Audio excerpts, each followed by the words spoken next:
यस्य नेतारं वेत्तारं कर्म भोक्तां ज्ञातारं विश्वतत्त्वानां वन्दे तद्गुणलब्धये। पंच परमेष्ठी भगवान की जय। संत शिरोमणि आचार्य विद्यासागर जी महाराज की जय।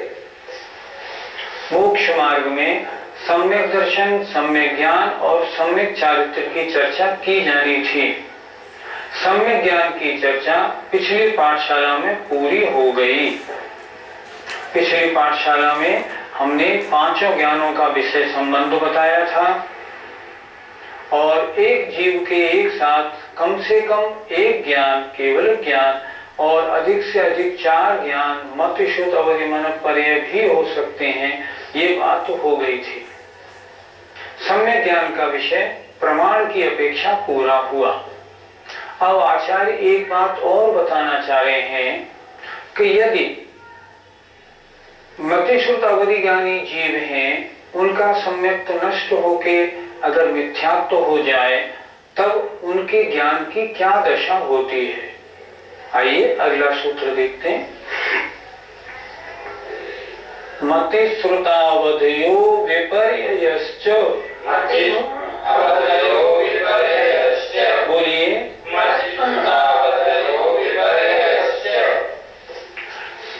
सूत्र बड़ा सरल है।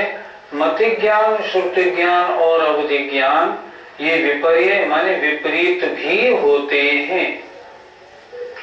सम्यक दर्शन है तो ये मति श्रुत अवधि सम्यक होते हैं और अगर सम्यक दर्शन की बजाय मिथ्या दर्शन है, जीव मिथ्या दृष्टि है, तो उसके ज्ञान कुमति, कुश्रुत और कुअवधि या विभंग ज्ञान कहलाते हैं। सूत्र का अर्थ क्या बना? मति ज्ञान, श्रुति ज्ञान और अवधि ज्ञान ये तीन ज्ञान विपरीत भी होते हैं। ये सूत्र, इस सूत्र से ये भी बताया जा रहा है कि मन पर्याय ज्ञान और केवल ज्ञान विपरीत नहीं होते, वो सम्यक ही रहते हैं, सम्यक दृष्टि के ही होते हैं। जबकि ये तीन ज्ञान सम्यक दृष्टि के और मिथ्या दृष्टि दोनों के होते हैं।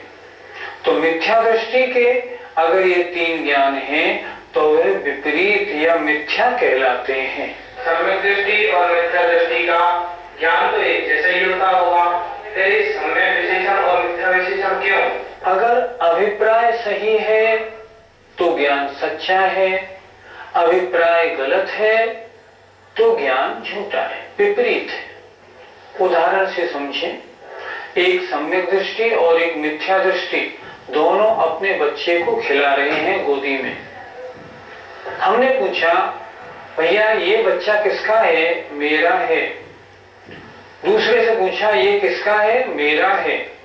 दोनों ने कहा मेरा है और दोनों बच्चे दोनों बच्चों के हैं। कहने के हिसाब से हमें लगा दोनों का ज्ञान एक सा है, पर अभिप्राय मिथ्या दृष्टि उस बच्चे को अपना मानता है, पर सम्यक दृष्टि मुझसे पैदा हुआ है इसलिए मेरा है, वास्तव में मेरा कोई नहीं। तो अभिप्राय अलग अलग होने से उसका अभिप्राय गलत, इनका अभिप्राय सही, इसलिए मिथ्या दृष्टि का अभिप्राय दूषित होने के कारण उसके ज्ञान दूषित, विपरीत या मिथ्या कहे गए हैं। इस सूत्र में अंत में एक शब्द दिया है च। च से बहुत से अर्थ निकलते हैं। यहाँ च से अर्थ लगाया हमने कि ये तीन ज्ञान विपरीत भी होते हैं। च माने भी होते हैं। आचार्य विद्यासागर जी महाराज कहते हैं, चा से हम ये भी अर्थ लगा सकते हैं कि ये तीन ज्ञान मिश्र भी होते हैं। अर्थात जब जीव सम्यक और मिथ्यात्व दोनों परिणामों से युक्त तृतीय गुण स्थान में होता है, तब उनके ये तीनों ज्ञान ना सच्चे होते हैं ना झूठे होते हैं, मिश्र होते हैं। तो चा से ये भी अर्थ लगाया जा सकता है, मति ज्ञान, श्रुति ज्ञान और अवधि ज्ञान ये विपरीत होते हैं और मिश्र भी होते हैं, और ये अर्थ अवश्य लगाना चाहिए। किसी ने प्रश्न किया आचार्य से, महाराज दोनों का ज्ञान एक सा, परंतु फिर भी आपने मिथ्या दृष्टि के ज्ञान को मिथ्या क्यों कहा? तो आचार्य ने अगला सूत्र बनाया,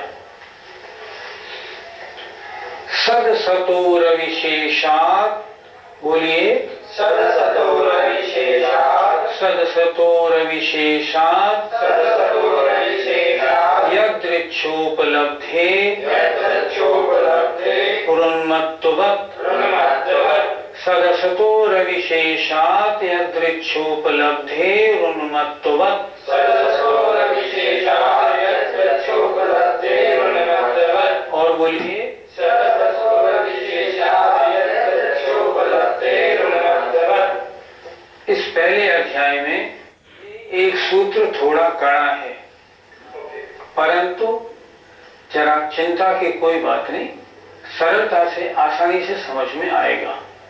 आइए मैं बोर्ड पे इसको समझाता हूं। आइए कड़े सूत्र को सरल कर लें।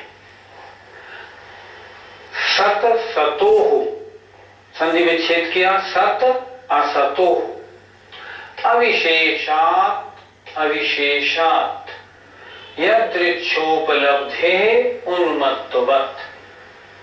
ये सूत्र लिखा क्यों गया कि मिथ्या दृष्टि और सम्यक दृष्टि दोनों जब एक चीज को एक साथ जानते हैं तो एक का ज्ञान सम्यक क्यों, एक का ज्ञान मिथ्या क्यों? उसके लिए आचार्य उसका कारण बता रहे हैं। सत असतो हो, यथार्थ वास्तविक और अवास्तविक में, अविशेषात विशेषता न होने से, मिथ्या दृष्टि को वास्तविकता क्या है, अवास्तविकता क्या है, इसका परिचय नहीं। इसका परिचय हो जाए तो सम्यक दृष्टि बनी जाए। तो वास्तविक और अवास्तविक में विशेषता न होने से, यदृच्छोपलब्धे, अपनी इच्छा के अनुसार, कैसे, उन्मत्तवत्, मत वाले की तरह मिथ्या दृष्टि का ज्ञान विपरीत या मिथ्या होता है। फिर एक बात समझें, यथार्थ और अयथार्थ में वास्तविकता क्या है, रियलिटी क्या है, इसका ज्ञान नहीं है मिथ्या दृष्टि को। तो वास्तविक और अवास्तविक में विशेषता न होने से, यदृच्छोपलब्धे, अपनी इच्छानुसार, उन्मत्तवत्, मतवाले की तरह मिथ्या दृष्टि का ज्ञान झूठा या विपरीत होता है। मिथ्या दृष्टि चाहे कुछ भी कहे, उसका सिद्धांत कह रहा है आत्मा अलग शरीर अलग, पर इसका ज्ञान झूठा। क्यों? श्रद्धा ही नहीं है, इसको कहने से क्या होता है। इसलिए जहां वास्तविकता का परिचय नहीं है वहां कुछ भी कहे, मिथ्या दृष्टि सच भी कहे तो भी उसका ज्ञान झूठा माना जाता है। एक उदाहरण से इस बात को और समझ सकते हैं। माना किसी ने शराब पी ली है, नशे में है, उसके सामने एक महिला खड़ी है, मान लो वो उसकी पत्नी है। किसी ने पूछा उस शराबी से, ये कौन है? उसने कहा ये तो मेरी माँ है।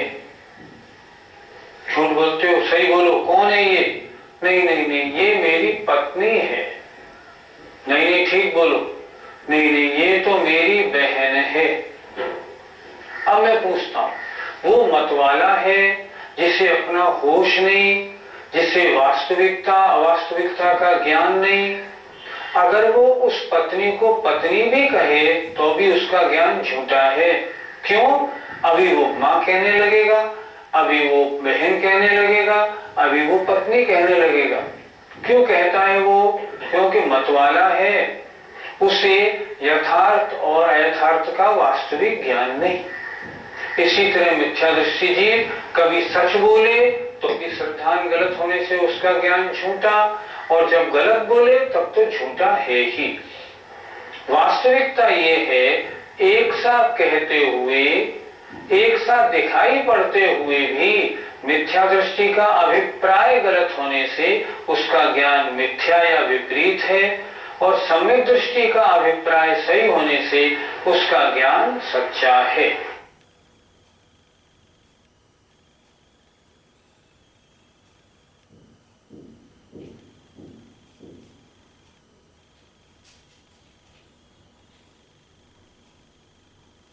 प्रमाण में सम्यक ज्ञान और मिथ्या ज्ञान की चर्चा हो गई।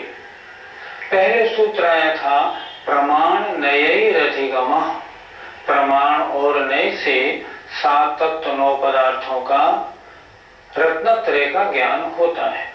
प्रमाण की चर्चा पूरी हुई। अब प्रश्न आया नय कितने हैं, नय क्या होते हैं। तो आचार्य ने इस प्रथम अध्याय का अंतिम सूत्र नय का स्वरूप और भेद बताने के लिए लिखा है। आइए, नैगम संग्रह व्यवहारर्ज सूत्र शब्द समवरूढ़ैवं भूता नयाः। नैगम संग्रह व्यवहारर्ज सूत्र शब्द समवरूढ़ैवं भूता नयाः। दोबारा बोले, नैगम संग्रह व्यवहारर्ज सूत्र शब्द समवरूढ़ैवं भूता नयाः। नए 7 होते हैं।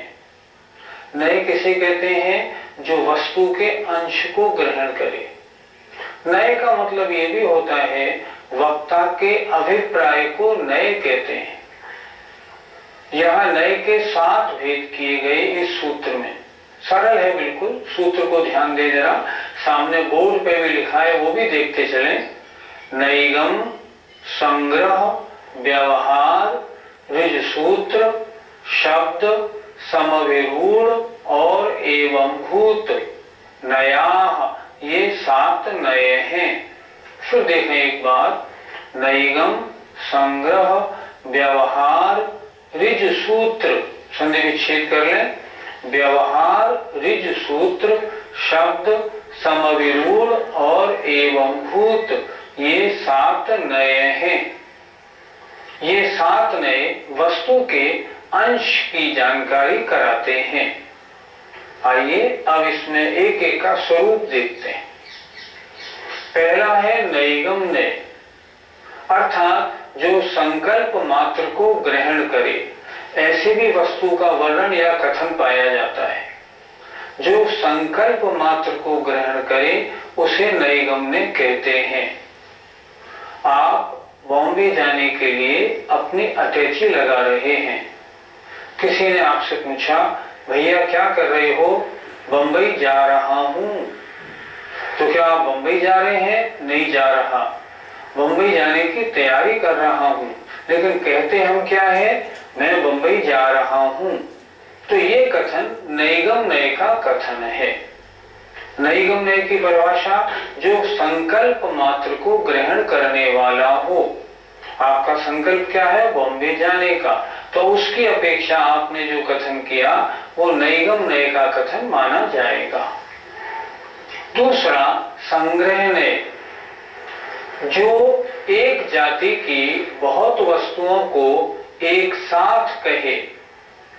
जैसे द्रव्य 6 होते हैं, लेकिन द्रव्य में 6 द्रव्य आ गए। स्थावर जीव, 5 स्थावर उसमें आ गए। छात्र में 6वीं क्लास 8वीं क्लास 11वीं क्लास सारे छात्र आ गए। तो जो एक जाति के बहुत से पदार्थों को एक साथ ग्रहण करे वह है संग्रह नय। तीसरा व्यवहार नय, संग्रह नय के द्वारा किए गए वक्तव्य में जो भेद करे उसे कहते हैं व्यवहार नय। जैसे छात्रों को ले लें, 200 छात्र हैं। अब हमने कहा इसमें इतने छात्र मध्य प्रदेश के हैं, इतने महाराष्ट्र के हैं, इतने उत्तर प्रदेश के हैं, इतने मध्य प्रदेश के हैं। अलग अलग कहा, ये क्या हुआ? ये व्यवहार नय। अगला ऋज सूत्र नय, जो वर्तमान पर्याय को ग्रहण करे। वर्तमान पर्याय को ग्रहण करने वाला ऋज सूत्र नय है। पर्याय 2 प्रकार की होती है, स्थूल और सूक्ष्म। जो पर्याय हमारी दिख रही है ये स्थूल पर्याय है और इसमें प्रत्यय होने वाला जो परिणमन है वो इसकी सूक्ष्म पर्याय है। ऋ सूत्र ने दोनों वर्तमान पर्यायों को ग्रहण करता है। अब आइए शब्द नए, जरा इसको अच्छी तरह समझना है। किताबों में इसकी परिभाषा बड़ी कड़ी लिखी रहती है, लेकिन सरलता से समझें। किसी एक वस्तु के बहुत से पर्यायवाची शब्द होते हैं जो विभिन्न पर्यायवाची शब्दों का एक अर्थ ग्रहण करे, जो व्याकरण की गलती को स्वीकार ना करे, उसे कहते हैं शब्द नए। जैसे साधु, मुनि, दिगंबर, तपस्वी ये पर्यायवाची हैं। मुनि महाराज को हम साधु भी कह लेते हैं, दिगंबर भी कहते हैं, तपस्वी भी कहते हैं, मुनि भी कहते हैं। यद्यपि इन सब शब्दों का अर्थ अलग अलग है, लेकिन शब्द ने इनमें भेद नहीं करता, इनका एक ही अर्थ मानता है। दूसरी बात और समझनी है इसके साथ साथ, जो वाक्य की व्याकरण की गलतियों को स्वीकार नहीं करता। आपने कहा आचार्य श्री पधार रहे हैं, तो आचार्य श्री 10-20 हैं क्या? नहीं, एक ही तो है, तो आपने रहे हैं क्यों कहा? शब्द ने कहता है ये आदर सूचक है, इसलिए ये ठीक है। शब्द ने इस गलती को गलती नहीं मानता। तो जो विभिन्न पर्यायवाची शब्दों के एक अर्थ को ग्रहण करे, उनके अर्थ में भेद ना करे, या जो वाक्य की गलतियों को स्वीकार न करे, वह शब्द नए है। समग्रूढ़ ने जो शब्द व्याकरण के अनुसार जिस अर्थ में ग्राह्य है, उस शब्द को जो उसी अर्थ में ग्रहण करता है, वह समग्रूढ़ नए है। जैसे मुनि महाराज मौन से बैठे हैं तो मुनि हैं, उपवास कर रहे हैं बड़े बड़े तो तपस्वी हैं, जंगल में एकांत में खड़े हुए हैं 10-20 घंटे तो साधु हैं आदि। शब्द ने इनमें भेद नहीं करता, लेकिन समग्रूढ़ ने भेद करता है। वो कहता है ये मुनि महाराज तो बोल रहे हैं, ये मुनि कैसे हो सकते हैं? ये तो आहार ले रहे हैं, कोई तप नहीं कर रहे, इनको आपने तपस्वी कैसे कह दिया? मैं तो उनको तपस्वी कहता हूं जो तप करने वाले हैं। तो समग्रूढ़ ने उसी शब्द को ठीक मानता है जो शब्द व्याकरण के अनुसार उसके अर्थ में ठीक बैठता हो, समग्रूढ़ ने। और एवं भूत ने जो द्रव्य जिस समय जिस क्रिया से युक्त हो, उस समय उसको उस प्रकार कहना। जैसे उदाहरण एवं भूतने का, हमें धर्म पढ़ाने वाले पंडित हुकुमचंद जी साहब थे, बयाना वाले। अभी तो उनका स्वर्गवास हुए कई बरस हो गए। उन्होंने हमें धर्म पढ़ाया। वो हमारे यहाँ रात्रि पाठशाला में रखे गए थे। मुरैना विद्यालय से उन्होंने शिक्षा प्राप्त किया था। उनके 3 काम थे। सुबह मंदिर की सारी व्यवस्था करते थे, लोगों को पूजा करना सिखाते थे। उसके बाद 10 बजे से 12 बजे तक वैद्य थे, दवाई बांटते थे, और रात्रि में वो हम सब लोग सारे बच्चों को पढ़ाते भी थे। तो उन एक व्यक्ति को पूजा करते कराते समय पुजारी जी कहना, दवाई बांटते समय वैद्य जी कहना, और पढ़ाते समय गुरु जी कहना, ये एवं भूत नय का विषय है। एवं भूत नय क्या करता है? क्रिया के अनुसार बात करता है। दवाई बांट रहे हैं, वैद्य जी हैं। पढ़ाई करा रहे हैं, गुरु जी हैं। पूजा की विधि कर रहे हैं तो पुजारी जी हैं। व्यक्ति एक ही है, लेकिन एवं भूत ने जो है क्रिया के अनुसार उस व्यक्ति के बारे में कहता है। एक बार फिर देख लें, विषय थोड़ा सा कड़ा है, जरा समझना है। किसी चीज का वर्णन 7 नयों के अनुसार होता है। वक्ता के अभिप्राय को नय कहते हैं, जिससे वस्तु के एक अंश का वर्णन होता है, वस्तु का संपूर्णतया वर्णन नहीं होता। नैगम्य वह होता है जो संकल्प मात्र को ग्रहण करे। संग्रह ने समान जाति के बहुत से पदार्थों को जो एक साथ समूह में ग्रहण करता है। संग्रह ने, व्यवहार ने संग्रहणे के द्वारा ग्रहण किए गए विषय में भेद करता है। ऋ सूत्र ने दो प्रकार का, स्थूल और सूक्ष्म। सूक्ष्म ऋ सूत्र ने वर्तमान सूक्ष्म पर्याय को ग्रहण करता है, स्थूल ऋ सूत्र ने वर्तमान स्थूल पर्याय को ग्रहण करता है। शब्द ने एक किसी के जो विभिन्न पर्यायवाची शब्द हैं, उन सब का किसी का कहीं भी प्रयोग करने में आपत्ति नहीं मानता, वो उन सबको पर्यायवाची मानता है, लिंग कारक आदि के भेद को स्वीकार नहीं करता। दूसरा, व्याकरण की गलतियां अगर हों तो उनको भी वह नहीं मानता। जैसे मैंने बताया ना, पिताजी आ रहे हैं, तो वो समझता है कि एक पिताजी हैं, आ रहा है ठीक नहीं, आ रहे हैं ठीक होता है। समग्र ने जिस शब्द का जो वास्तविक अर्थ हो, वह जहां घटता हो उसको ही स्वीकार करता है। और एवं भूत ने क्रिया के अनुसार बात करता है।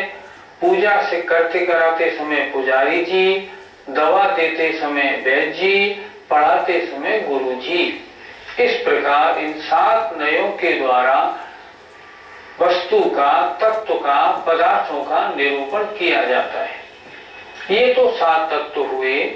मैंने पहले भी बताया था, इसी प्रोग्राम पाठशाला में सामान्यतया 2 नए बहुत चलते हैं, एक व्यवहार ने और एक निश्चय ने। जो अभिप्राय द्रव्य को दृष्टि में रख के चर्चा करे वो निश्चय ने है, और जो पर्याय को दृष्टि में रख के चर्चा करे वो व्यवहार ने है।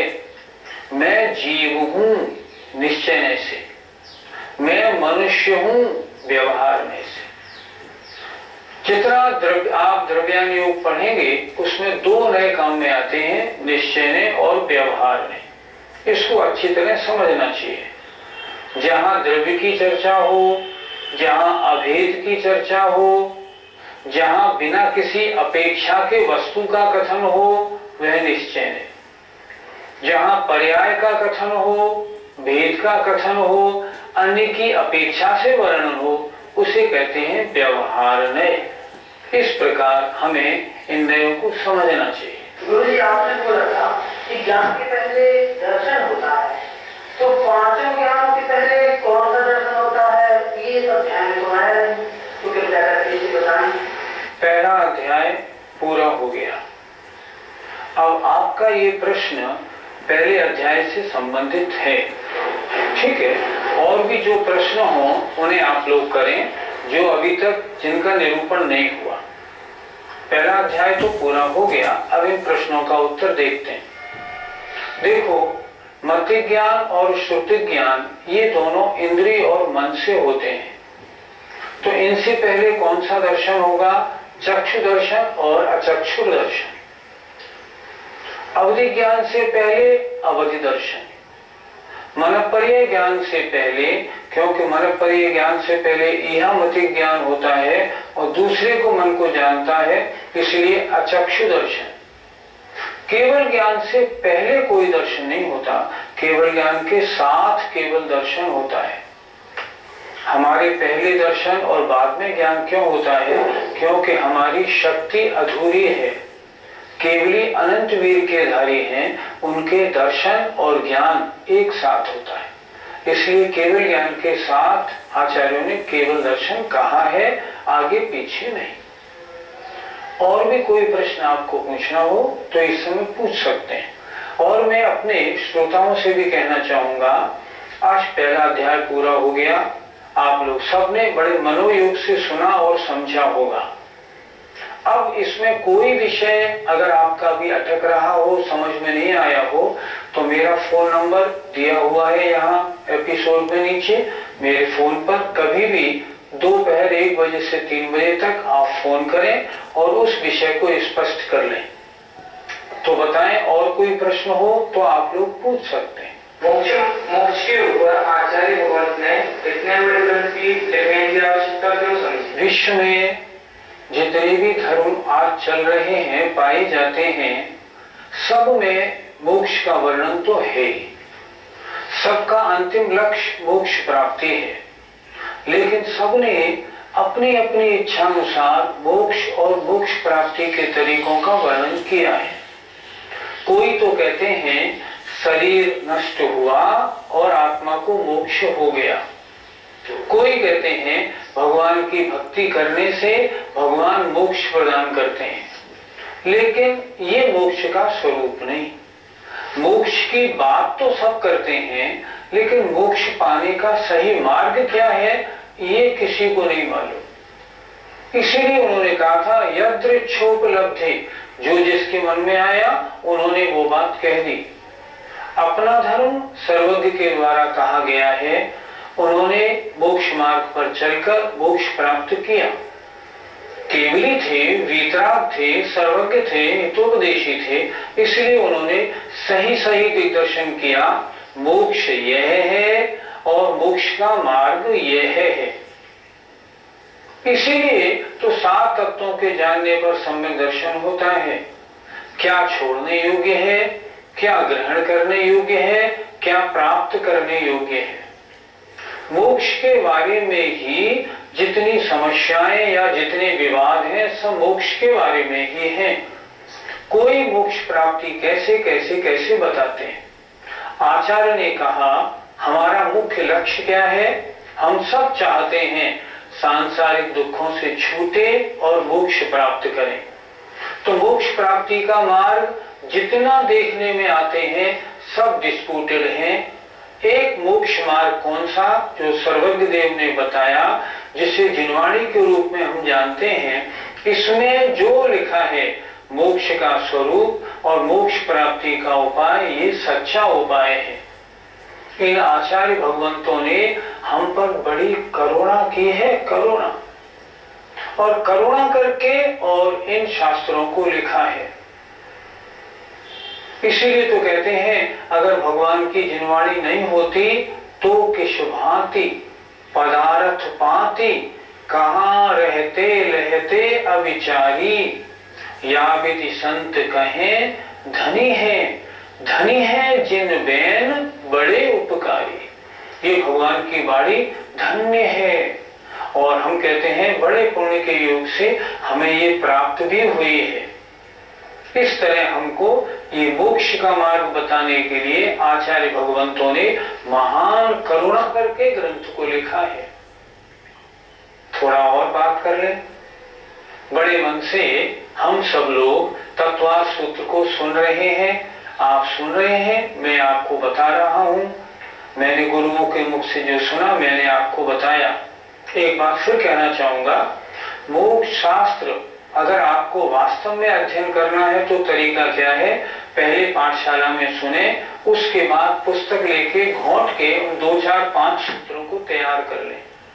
इससे क्या होगा, आपका तत्वार सूत्र पूरा हो जाएगा। फिर भी कोई विषय रह जाए फोन पे पूछ लें, पत्र लिख के पूछ लें, मैं उसका उत्तर दूंगा। अगर आप पाठशाला देखने के बाद दोहराएंगे नहीं, अगर आवश्यक विषयों को लिखेंगे नहीं, तो जैसे पहले थे वैसे ही रह जाएंगे। पाठशाला में समय लगाना ज्यादा फायदेमंद नहीं होगा।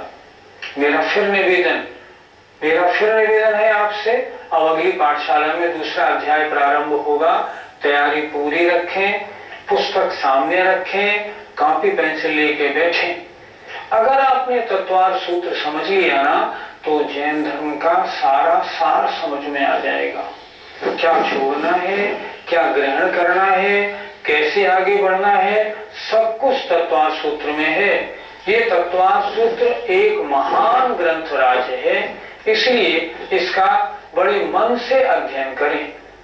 पाठशाला में जो हम इसको आपको पढ़ाने का मैं प्रयास कर रहा हूँ, ये प्रयास मैं जब सफल मानूंगा